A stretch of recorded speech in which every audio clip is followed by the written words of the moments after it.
રાજકોટના racecourse ground ખાતે જે 3 દિવસીય બાબાનો દરબાર યોજાયો હતો ધીરેન્દ્ર શાસ્ત્રીનો, ત્યાં મોટી સંખ્યામાં લોકો કથા સાંભળવા માટે આવ્યા હતા. ત્યારે રાજકોટના અને સૌરાષ્ટ્રના જાણીતા પત્રકાર જગદીશ મહેતા પણ ત્યાં પહોંચ્યા હતા. તે દરમિયાન તેમણે બાબા સાથે મુલાકાત પણ કરી હતી. ત્યારે ધીરેન્દ્ર શાસ્ત્રીને લઈને જે તેમણે મુલાકાત કરી ત્યારે ફેસબુકના માધ્યમથી ઘણી બધી તેમની ટીકાઓ લોકો દ્વારા કરવામાં આવી અને ત્યારબાદ જગદીશ મહેતા દ્વારા પોતાનો ખુલાસો પણ કરવામાં આવ્યો.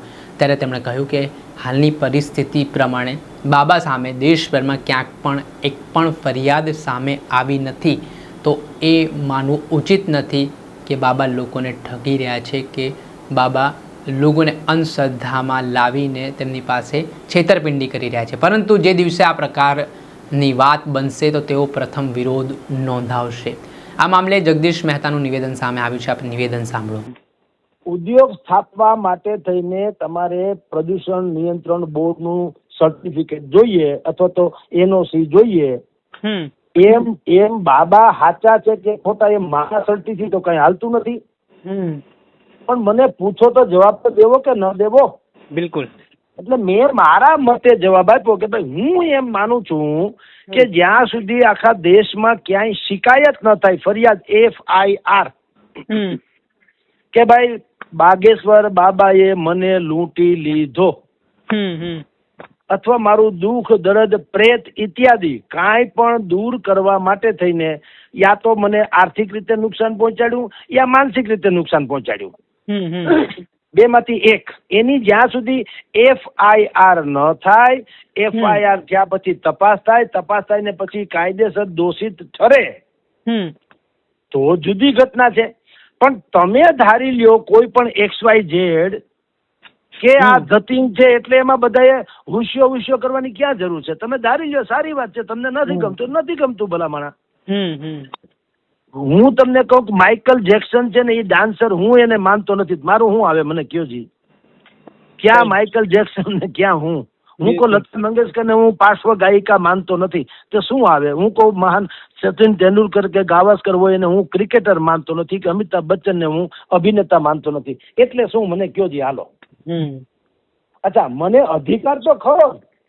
અધિકાર હા, નથી માનતો એવું બોલવાના. આ તો વાણી સ્વાતંત્ર્ય છે, અભિવ્યક્તિની આઝાદી છે. આ દેશમાં દરેક માણસ ગમે એને વિશે ગમે એમ બોલી શકે.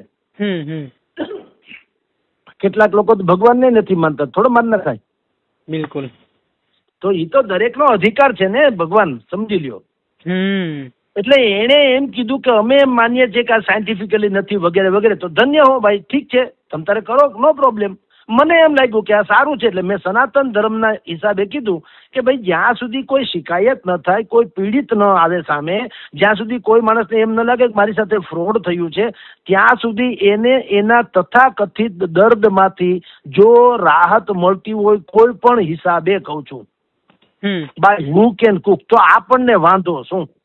બરાબર. મેં એક ઉદાહરણ આપેલું કે 2 ઘડી માની લો ફૈઝલભાઈ, તમે એક રણ પ્રદેશમાં નીકળી ગયા, ભૂલા પડી ગયા રણ પ્રદેશમાં, તમને સખત પાણીની તરસ લાગી, જો પાણી ન મળે તો તમારે જીવન જોખમમાં મુકાય એવી સ્થિતિમાં હોય છે. બરાબર. પણ એ જ સમયે તમને થોડાક ક્યાંક આડાઅવળા હાલવાથી ન કરે નારાયણ એક વૃક્ષ મળી જાય, ઘટાટોપ વૃક્ષ, અને તમે છાંયો ભાળીને કમસે કમ અડધી 1 કલાક રાહત અનુભવો કે હાલો પાણી નથી મળ્યું, કારણ કે છાંયો અને પાણી બે અલગ અલગ તત્વ છે ને. બિલકુલ.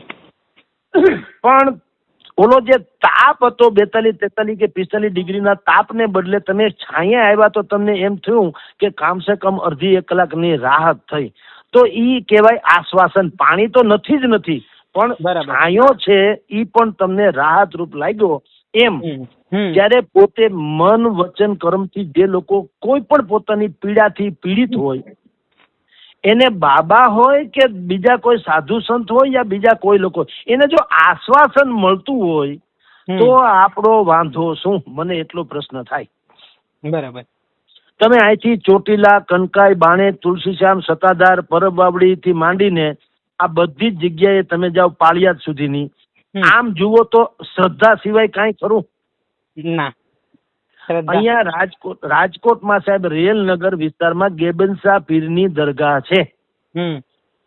એ દરગાહમાં હિન્દુ લોકો મુસ્લિમની જેમ જ હિન્દુ સમાજના લોકો પણ જાય છે. બોલો, જાય છે, બિલકુલ માને છે કે ભાઈ કોઈ ઓલિયો પીર છે, આપણને કંઈક સારું કરી તો માને છે તો છે. હવે તમે ન્યાય એમ કહેવા માંડો, યા તો હિન્દુ મુસ્લિમ કરો અથવા તો સાયન્ટિફિકલી પુરાવા માંગે અહીંયા ઓલિયો પીર છે ના પુરાવા આપો, એમ હોય કોઈ દી ભલામણા? મુંબઈમાં હાજી અલીની દરગાહ છે, અમે લોકો અહીંયા ગયા છીએ. અમે ફરવા ગયા હતા જે તે સમયે, નાના હતા ખબર નથી પડતી ત્યારે. પણ ત્યાં મેં જાણ્યું હવે કે મુસલમાન સમાજ લોકો તો આવે જ આવે, હિન્દુ સમાજના લોકો પણ મોટા ભાગે ત્યાં આવે છે. બિલકુલ. તો ભલા માણસ, ઈશ્વર એના રૂપ ભલે અલગ અલગ હોય, પણ દરેક ઈશ્વર જે છે એ મૂળ વાત શું છે, તમારું ને મારું કલ્યાણ ઈચ્છે એવી કોઈ શક્તિ, એને ઈશ્વર કહીએ. બિલકુલ બિલકુલ. તો બાબા બાઘેશ્વરમાં જો કોઈને આર્થિક, માનસિક કે શારીરિક જો એને સાતા મળતી હોય અથવા તો આશ્વાસન મળતું હોય તો આપણને વાંધો શું? બિલકુલ. હવે રહી વાત આ પરચા કાઢે એની, જેનો વિરોધ પરસોત્તમભાઈ પીપળિયા કે ભાઈ જયંતભાઈ જાથા વગેરે કર્યો, તો ભલે કર્યો કરો. હમણાં પ્રદ્યુમન નગર પોલીસ સ્ટેશનમાં જઈને મારા ખ્યાલથી ફરિયાદે કરવાના છે, કરો. એમાં ક્યાં આપણે કીધું કે નહીં બાબાની વિરુદ્ધમાં ફરિયાદ કરશો તો હું પત્રકાર તરીકે નહીં, હું આડો આવીશ એવું મેં કીધું? નેવર. તમારે કરો. એ તો બંધારણ બાબા સાહેબ આંબેડકરનું છે, બાબા બાઘેશ્વરનું બંધારણ નથી. બિલકુલ. બાબા આંબેડકરનું છે. તમને અધિકાર છે, અને તંત્રથી માંડીને જેને જે લાગે તે ભલે એની કલમ પ્રમાણે નોંધ કરે ને જે કરવું એ કરે. બિલકુલ. આજ બાબા બાઘેશ્વરજીને હું જયારે મળ્યો, જેનો પ્રશ્ન તમે પૂછો, હું મળ્યો તો મેં એ નો ડાઉટ બહુ એ સ્વાભાવિક એ સરાહના કરતા હતા. મેં બાબાને કીધું કે બાબા એવું છે, અત્યારે તમારું બધું કમસે કમ સારું ચાલ્યું જાય છે, દેશમાં ક્યાંય પણ થી તમારી સામે કોઈ ફ્રોડ કે મને ચીટિંગ કે મને પૈસામાં મુશ્કેલીમાં મૂકી દીધું એવી કોઈ FIR કે ફરિયાદ થઈ નથી. ક્યાંયથી મેં કોઈ પીડિતની વાત સાંભળી નથી. બરાબર? એટલે અમે તમારી સરાહના કરીએ છીએ. અમે એટલે પત્રકારો, કેવળ હું નહીં, પત્રકારો બધાય. પણ બે ઘડી માની લો તમારે ત્યાં કાંઈક કાળું ધોળું થાય, તમે નહીં તો તમારા શિષ્ય કરે યા બીજા કોઈ કરે, કાંઈ પણ ટૂંકમાં જેને ગેરકાનૂની અથવા તો અસામાજિક એવું થાય, તો સૌથી વધુ વિરોધ કરનારા પણ અમે જ હઈશું. જે આપણે સાંભળ્યા હતા વરિષ્ઠ પત્રકાર જગદીશ મહેતા, જેમાં તેઓ જે દરબારમાં ગયા હતા તેઓ કહી રહ્યા છે કે તેઓ પ્રથમ વખત ધીરેન્દ્ર શાસ્ત્રીથી મળ્યા ને શ્રદ્ધાનો વિષય હોય ત્યાં સવાલ ના હોય તેવી વાત તેમણે કરી.